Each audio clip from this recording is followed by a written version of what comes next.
수고해 주셔서 감사를 드립니다. 오늘 우리들 교회 창립 13주년 감사 예배로 드립니다.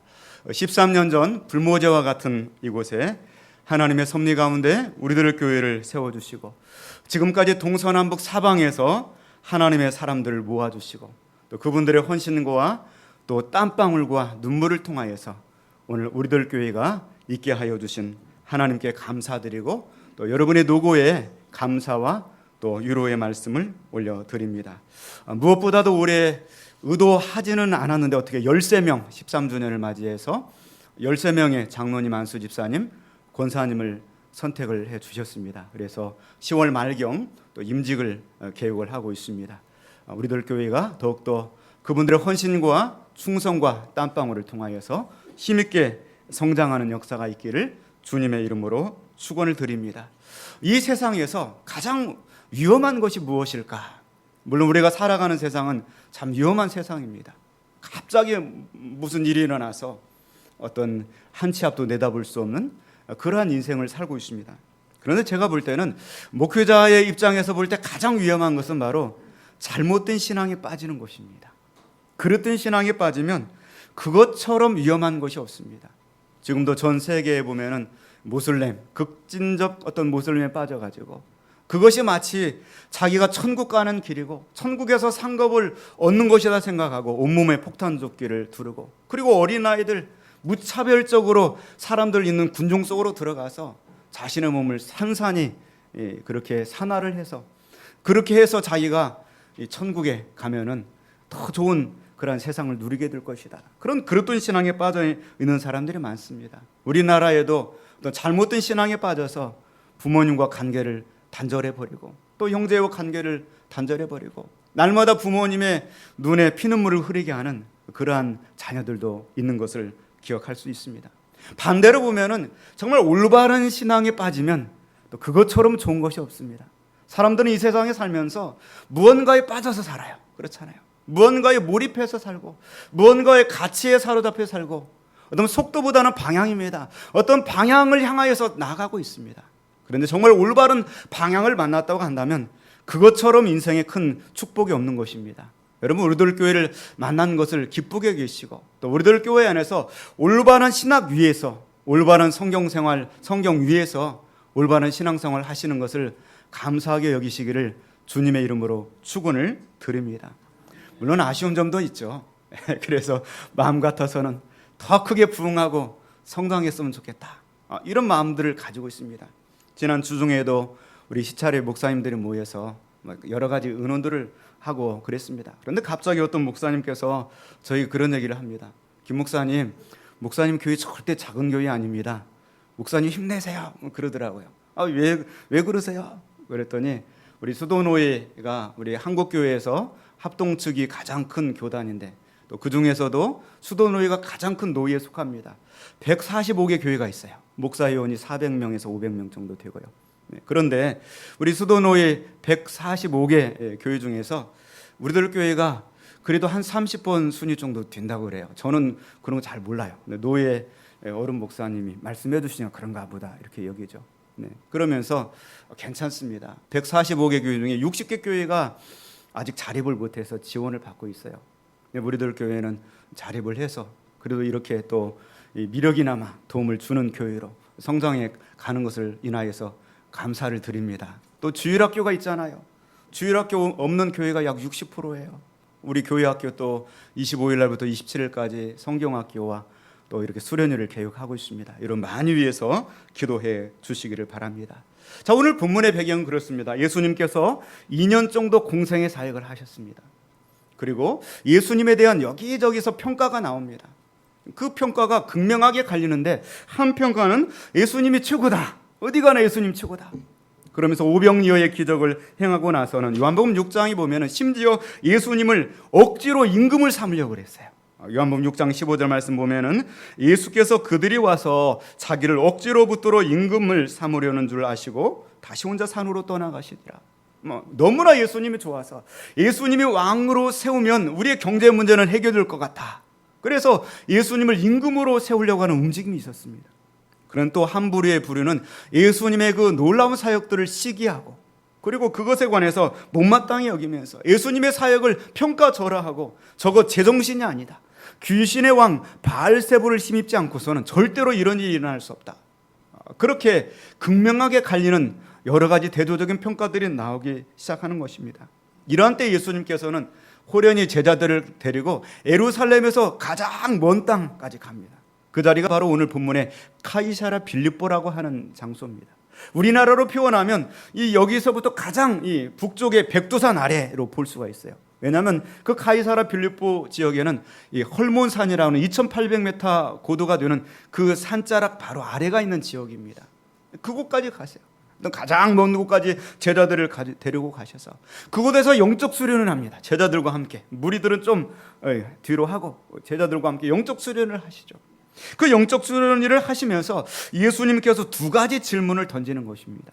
첫 번째 질문이 오늘 13절 말씀에 나옵니다. 한번 같이 보겠습니다. 예수께서 빌립보 카이사랴 지방에 이르러 제자들에게 물어 이르시되 사람들이 인자를 누구라 하느냐. 첫 번째 질문은 사람들이 인자를 누구라고 하느냐. Who the people say the Son of Man is.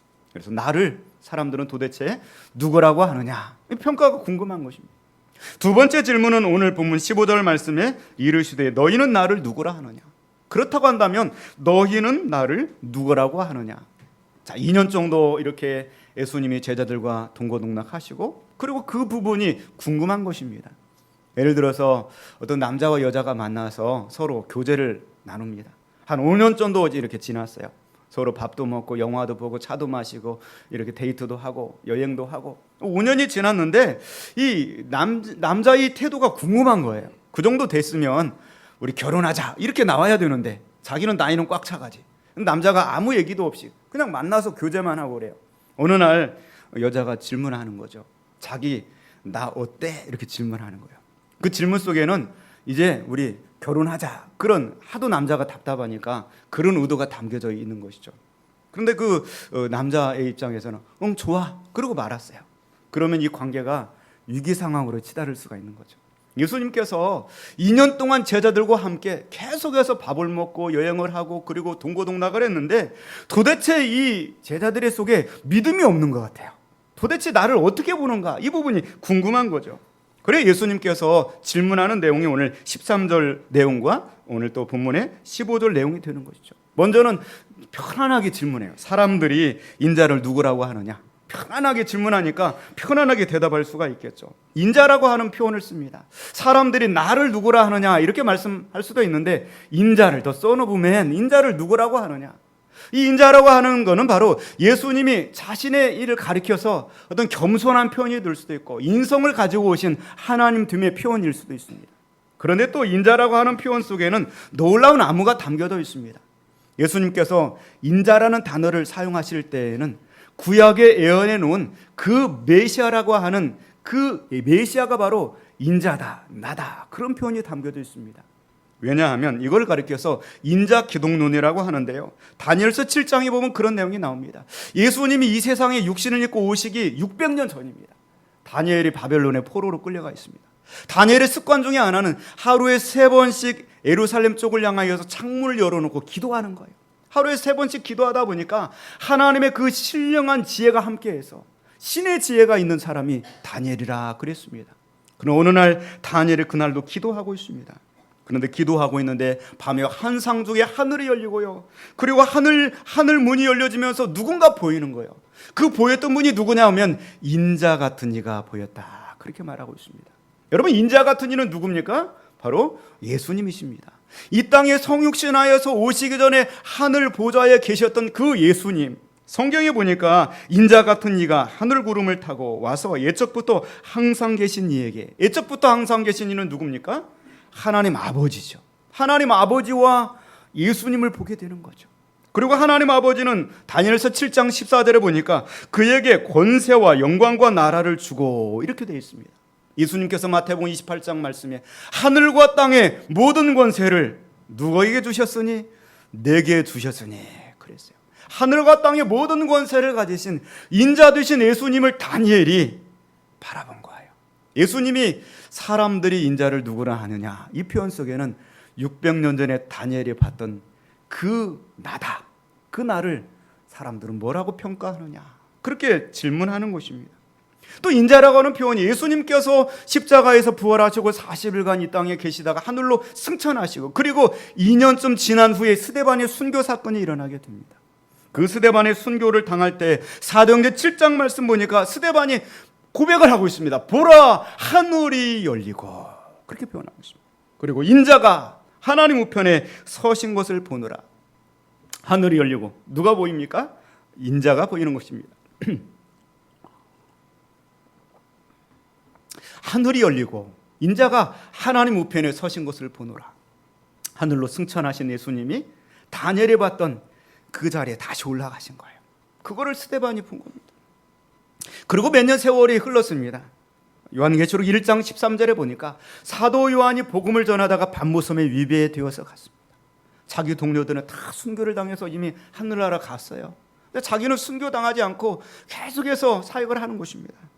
그러다가 요한계시록 1장 13절 말씀 보니까 촛대 사이에 인자 같은 이가 발에 끌리는 옷을 입고 가슴에 금띠를 띠고, 이렇게 말씀하고 있습니다. 사도 요한도 그 하늘로 올라가신 예수님을 인자로 표현하고 있는 것이죠. 오늘 예수님께서는 사람들이 인자를 누구라고 하느냐, 그 구약에 예언하는 그 메시아, 다니엘이 뵀던 그 메시아를 사람들은 도대체 누구라고 하느냐, 제자들은 부담 없이 답변을 하죠. 오늘 본문의 14절 말씀 한번 같이 보겠습니다. 더러는 세례 요한, 더러는 엘리야, 어떤 이는 에레미야나 선지자 중에 하나라 하나이다. 아멘. 더러는 세례 요한, 세례 요한이 죽었다가 살아났다고 합니다. 세례 요한은 헤롯 대왕에 의해서 순교를 당했습니다. 그래서 그 목이 참수를 당해서 순교를 당했습니다. 이 예수님의 사역을 보면서 이 헤롯 대왕은 세례 요한을 두려워했어요. 그래서 이 자기가 자기 손에 의해서 순교를 당한 그 세례 요한이 혹시 살아난 거 아닌가? 성경 말씀 마태복음 14장 2절에 보면 이렇게 나와 있습니다. 그 신하들에게 이르되 이는 세례 요한이라, 그가 죽은 자 가운데서 살아났으니 그러므로 이런 능력이 그 속에서 역사하는도다. 헤롯 대왕은 세례 요한이 살아난 것이다. 예수님을 그렇게 평가했습니다. 곡자는 예수님이 너무나 능력이 많아요. 그래서 귀신들을 내어 쫓고 하늘에서 불을 내려오게 하고, 그리고 죽은 자를 살리고 모든 각색 병든 자들을 고치시고, 예수님의 능력을 보니까 구약에 가장 능력 있는 선지자인 엘리야가 생각나는 거예요. 야, 엘리야 선지자가 다시 살아났나 보다. 어떤 이는 엘리야라고 합니다. 예수님은 날마다 눈물로 기도하셨어요. 심한 통곡과 눈물로 기도하셨습니다. 그러니까 어떤 사람들은 저분이 에레미야 선지자인가 보다, 에레미야 선지자라고 그렇게 표현합니다. 이상의 내용들을 종합해서 우리가 알 수 있는 것은 예수님에 관한 평가가 대체적으로 어떻다는 것입니까? 좋다는 거예요. 좋다는 거예요. 예수님에게 그래도 최고의 경의를 표하는 그런 평가를 해주는 것입니다. 그런데 예수님 입장에서 생각해보면 이러한 평가를 가지고는 만족스럽지 않은 평가일 겁니다. 오늘날도 마찬가지입니다. 세상에 많은 사람들이 예수님께 대해서만큼은 좋게 평가합니다. 최고의 경의를 표현하는, 그분은 정말 훌륭하신 분이야, 그분은 정말 선지자야. 오늘날과 똑같습니다. 세상의 모든 사람들이 예수님에게 최고의 경의를 표하고 있습니다. 그러나 예수님이 바라보셨을 이거 가지고는 교회를 세울 수가 없어요. 적어도 이거 가지고는 안 되는 겁니다. 예수님을 하나님으로 믿고 고백하는 자가 교회를 이루는 것입니다. 할렐루야! 예수님을 나의 구주로 믿고요, 예수님을 나의 전능하신 하나님으로 절대자로 고백하는 그 신앙 없으면 아무리 최고로 예수님의 경의를 표해도 이거 가지고는 만족스럽고 또 하나님께 관한, 예수님께 관한 정확한 암과 신앙 고백이 아닌 것이죠. 그래 예수님께서는 제자들에게 물어보는 것이죠. 너희는 나를 누구라고 하느냐, 이렇게 물어봅니다. 그때 제자들이 깜짝 놀라죠. 글쎄요. 그런데 그 와중에 베드로가 용감하게 나서서 답변을 하는 것이죠. 오늘 본문의 말씀 16절 말씀을 같이 보겠습니다. 시몬 베드로가 대답하여 이르되 주는 그리스도시요 살아계신 하나님의 아들이십니다. 시원한 대답을 했습니다. 주는 그리스도십니다. 주님은 살아계신 하나님의 아들이십니다. 예수님께서는 왜 이 대답을 하필이면 저 가이사라 빌립보 그 지역에서 듣고자 하셨을까요? 여러분, 가이사라 빌립보라고 하는 곳은 예루살렘에서 가장 먼 곳입니다. 가장 먼 이방인 땅이에요. 그곳에 유대인들을 찾아보기 힘듭니다. 그런데 그 가이사라 빌립보의 지명의 그 근원은 바로 그곳을 지배하고 있는 헤롯 필립 대왕이 있어요. 헤롯 필립 대왕이 가이사 황제의 환심을 사기 위해서 그 백두산보다 높은 그 헐몬산 아래 산자락에 신도시를 세우는 거예요. 그리고 나서 그 이름을 따는데 가이사 황제의 이름을 따서 카이사 이름을 대고, 그리고 자기 이름을 따서 필리포를 붙이는 카이사라 필리포, 그렇게 해서 이름을 붙이는 것입니다. 죄송한 표현이지만 예를 들어서 뭐 그런 일은 없겠지만 우리 문재인 대통령이 트럼프 이 대통령 환심을 사기 위해서 저 휴양도시에다가 딱 이름을 짓고 트럼프 제임분 이렇게 하고 초청을 한 뭐 이런 케이스로 이해를 하시면 됩니다. 그래서 카이사라 필리포라 이렇게 이름을 짓고 거기에 로마 황제의 신상을 세워놨어요. 그러니까 로마의 입장에서 보면 얼마나 좋겠습니까? 그런데 그 도시가 원래 산골은 우상 숭배가 굉장히 많은 지역입니다. 대대로 우상을 숭배했습니다. 바네아스라고 하는 그 신을 섬겼는데 목축의 신을 섬겼습니다. 그래서 거대한 신상이 있던 그 도시에 플러스에서 로마 황제의 신상을 세운 곳입니다. 그러니까 우상이 지배하고 있는 도시인 거죠. 그 우상이 지배하고 있는 그 도시 한복판에서 예수님께서는 이 고백을 듣고 싶어 하는 겁니다. 제자들을 통하여 2년 동안 나와 함께 동거동락을 했는데 내가 과연 너에게 어떤 의미를 가지고 있느냐? 주는 그리스도십니다. 주님은 살아계신 하나님의 아들이십니다. 이런 고백을 듣고자 하는 것입니다. 또 여러분 생각에는 하나님이시라고 고백하면 되지 하나님의 아들이라고 고백을 하느냐? 근데 유대적 표현에서는 이 하나님의 아들이십니다 하는 표현은 바로 하나님과 같은 분이십니다. 이런 고백을 담고 있습니다. 왜냐하면 예수님께서 사역을 하시면서 예수님의 제자 중에 야고보와 요한이 있습니다. 이 두 제자가 성격이 불같고 급했습니다. 그래서 예수님께서 별명을 붙여줘요. 뭐라고요? 보아너게다. 보아너게의 뜻은 우리의 아들들이다. 우리면 우리지, 우리 아들들, 우리와 같은 사람들이다. 그러니까 당신은 하나님의 아들이십니다. 당신은 바로 하나님이십니다. 하나님 같으신 분이십니다. 그렇게 베드로가 신앙 고백을 하는 것입니다. 당신은 그리스도십니다. 구약에 예언해오신 그 다니엘이 보았던 그 하나님이십니다. 당신은 하나님의 아들이십니다. 그렇게 고백하는 거죠. 오늘 이 고백은 너무나도 예수님의 마음을 흡족하게 하셨던 것 같아요.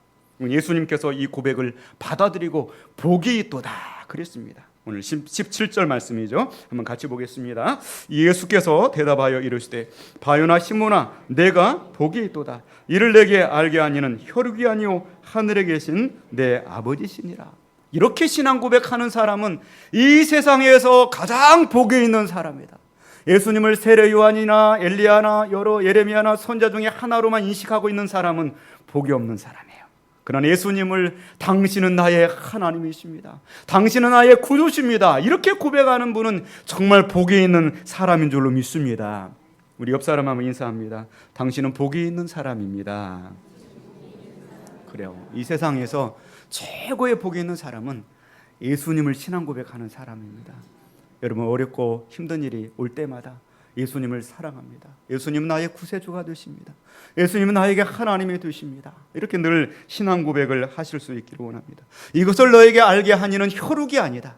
어떤 너의 경험이나 지식이나 누가 가르쳐줘서 한 것이 아니라 바로 하늘에 계신 내 아버지시니라. 이렇게 말씀하시고요.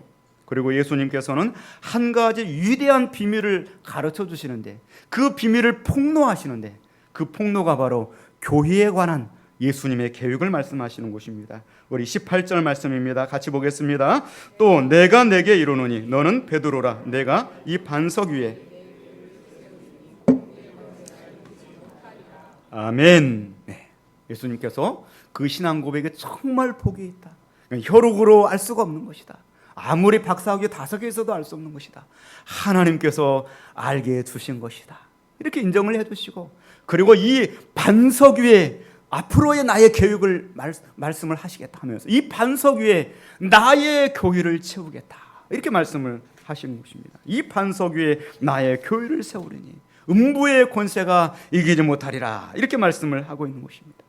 여러분 이 베드로의 이름이 페트라라고 그래서 원래 이 베드로의 이름 자체가 반석입니다. 그런데 너는 베드로라. 그 말은 너는 반석이다. 그리고 내가 이 반석 위에 내가 이 페트라 위에 페트로스 위에 내 교회를 세우리니 이렇게 말씀하고 있습니다. 자, 이 오늘 본문 말씀을 통하여서 많은 의견들이 대두가 됩니다. 첫 번째로는 이 반석이 누구냐 하는 것이에요. 교회를 예수님께서 반석 위에, 커다란 바위인데 커다란 바위 위에 교회를 세우겠다고 하셨는데 이 반석이 누구냐? 첫 번째로는 인간 베드로다 이렇게 하는 해석이 있습니다.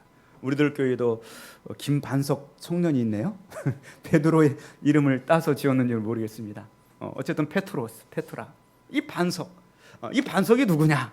너는 베드로라. 그리고 그 반석 위에, 베드로 위에 내 교회를 세운다. 이렇게 해석한 그 사람들이 있어요. 이 사람들이 바로 로맨 캐톨릭 처치입니다. 그래서 이 로마 캐톨릭에서는 교회의 시초는 베드로고 베드로를 통하여 교회를 세웠다. 초대 교황이 베드로다. 그래서 그 교황의 권위가 성경의 권위보다 더 높아요. 교황이 말을 하면 그게 신적인 단어가 되어버리는 거예요. 그게 이제 캐톨릭의 입장입니다. 그러나 우리 개신교의 입장은 그렇지 않습니다. 오늘 이 반석위라고 하는 것은 베드로의 신앙 고백이다. 그렇게 보는 거예요. 주님은 그리스도십니다. 주님은 살아계신 하나님의 아들이십니다. 바로 이 고백이 반석이다. 이 고백 위에 교회가 세워진 것이다. 할렐루야. 바로 우리들 교회는 이 신앙 고백 위에 세워진 교회입니다. 그래서 음부의 권세가 이기지 못하는 것이죠. 또 세 번째 견해가 있는데 세 번째 견해는 바로 예수님 자신이 반석이다.